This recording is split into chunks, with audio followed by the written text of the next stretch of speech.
La unificación de Italia. La unificación de Italia fue el proceso histórico que a lo largo del siglo XIX llevó a la unión de los diversos estados en que estaba dividida la península itálica. También se la conoce como el Resurgimiento e incluso como la reunificación italiana. El proceso de unificación. A comienzos del siglo XIX, la península itálica estaba compuesta por varios estados: Lombardía, bajo el dominio austriaco, los estados pontificios, el Reino de Piamonte y el Reino de las Dos Sicilias.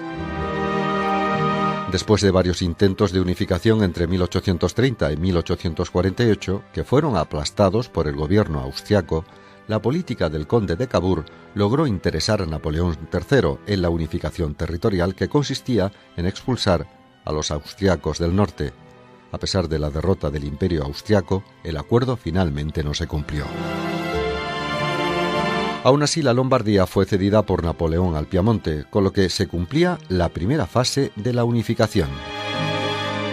En la segunda fase se logró la unión del sur cuando Garibaldi, inconforme con el tratado entre Cavour y Napoleón, se dirigió a Sicilia con las camisas rojas, que eran los voluntarios que siguieron a Giuseppe Garibaldi en el sur de Italia. Con ellos conquistó finalmente Sicilia y se negó a entregársela a los piamonteses. Desde allí también ocupó Calabria y conquistó Nápoles. En 1860 las tropas piamontesas llegaban a la frontera napolitana. Garibaldi, que buscaba la unidad italiana, entregó los territorios conquistados a Víctor Manuel II. Mediante plebiscitos, Nápoles, Sicilia y los estados pontificios se anexaron al Reino de Piamonte y al futuro rey de Italia, Víctor Manuel II. El proceso de unificación no fue producto de la voluntad popular, pese a los plebiscitos convocados por Cavour. Por tanto, la acción del Estado se centró en la construcción de una nacionalidad italiana. En cualquier caso, el proceso fue encauzado finalmente por la Casa de Saboya, reinante en el Piamonte, que terminó con la unión de los estados pontificios en 1870.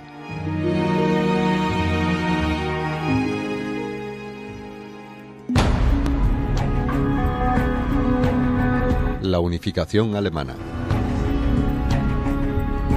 La unificación de Alemania fue un proceso patriótico que tuvo lugar en la segunda mitad del siglo XIX, que culminó con la creación del Imperio Alemán el 18 de enero de 1871. Antes de la formación de un Estado nacional unificado, el actual territorio de Alemania se encontraba dividido en un mosaico político de más de 38 estados. Entre ellos destacaban, por su importancia económica y política, Austria y Prusia. Desde principios del siglo XIX se inició un proceso de organización de un Estado nacional en Alemania. Un paso importante en este proceso fue la formación de un mercado único en la región. Sin embargo, debido a las diferencias políticas entre Austria y Prusia, entre otras causas, el proceso de unificación no pudo llevarse a cabo en la primera mitad del siglo XIX. Desde 1848 fue cada vez más intensa la actividad política de grupos nacionalistas que alentaban la formación de un solo Estado para todos los alemanes. Sin embargo, el liberalismo era una gran amenaza para las intenciones monárquicas de Austria y Prusia, por la que crearon alianzas para el control gubernamental de cada nación. La Santa Alianza fue un tratado de carácter personal firmado por los monarcas de Austria, Rusia y Prusia el 26 de septiembre de 1815 en París, tras las guerras napoleónicas. La Cuádruple Alianza, que estaba formada por la Santa Alianza, a la que se sumó Inglaterra. Y la Quíntuple Alianza. En esta alianza participaron las 4 potencias y Francia, que había recuperado su monarquía. El 18 de enero de 1871, tras la victoria de Prusia en la guerra franco-prusiana, supuso por fin la unificación de los diferentes estados alemanes en torno a Prusia, excluyendo a Austria. Prusia se convirtió, por lo tanto, en Alemania bajo el liderazgo del canciller Otto von Bismarck, con lo que se formó el Imperio Alemán.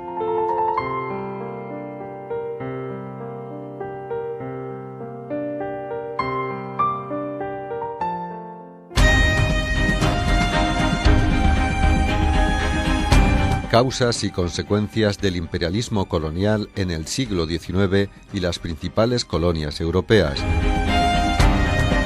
Las principales causas del imperialismo colonial en el siglo XIX fueron, entre otras, causas económicas.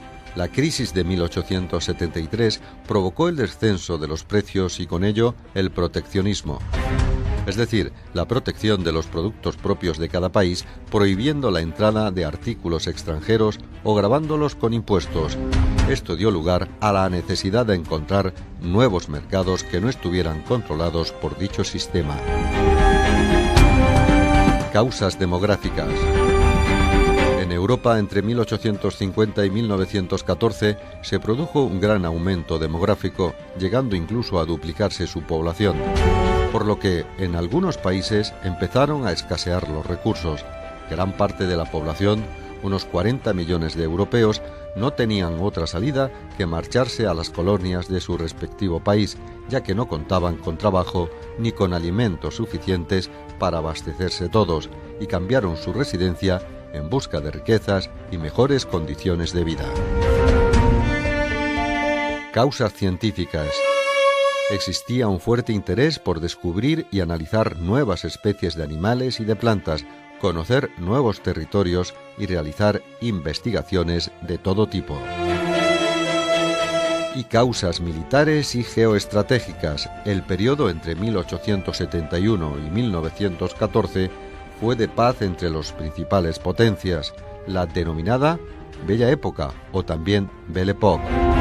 La disponibilidad de un creciente potencial demográfico para el alistamiento se puede emplear en territorios extraeuropeos, siguiendo o precediendo a la expansión colonial económica de las empresas y a la emigración.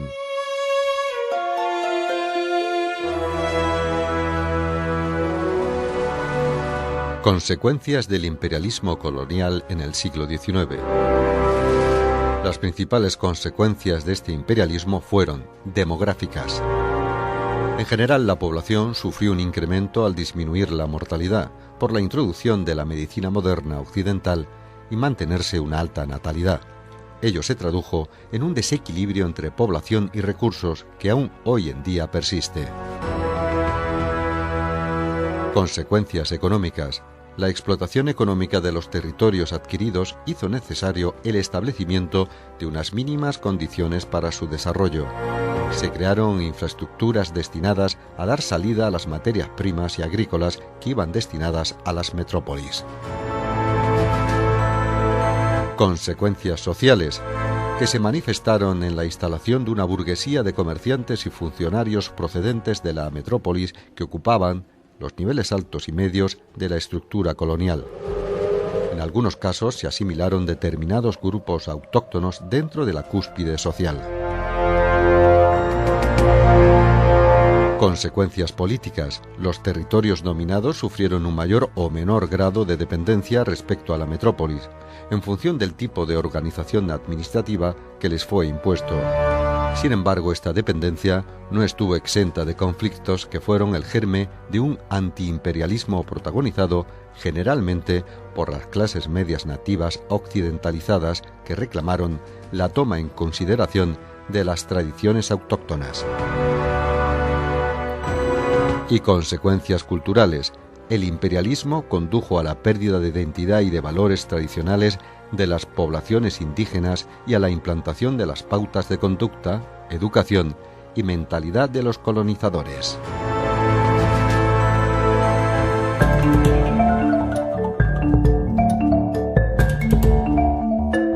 Las principales potencias coloniales de la época eran el Imperio Español, que llegó a controlar casi toda la parte oeste de Latinoamérica, que se vio muy debilitado y perdió así todos esos grandes territorios con las guerras de independencia hispanoamericanas y solo consiguió conservar Filipinas y Cuba.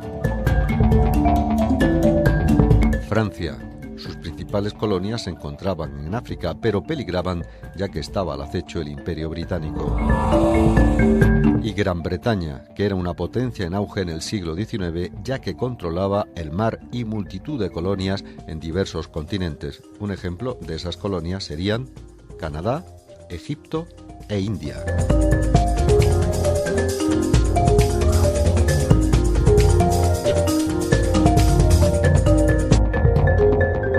Ha sido un trabajo con guión de Jesús de Haro Zafora para Canal Historia.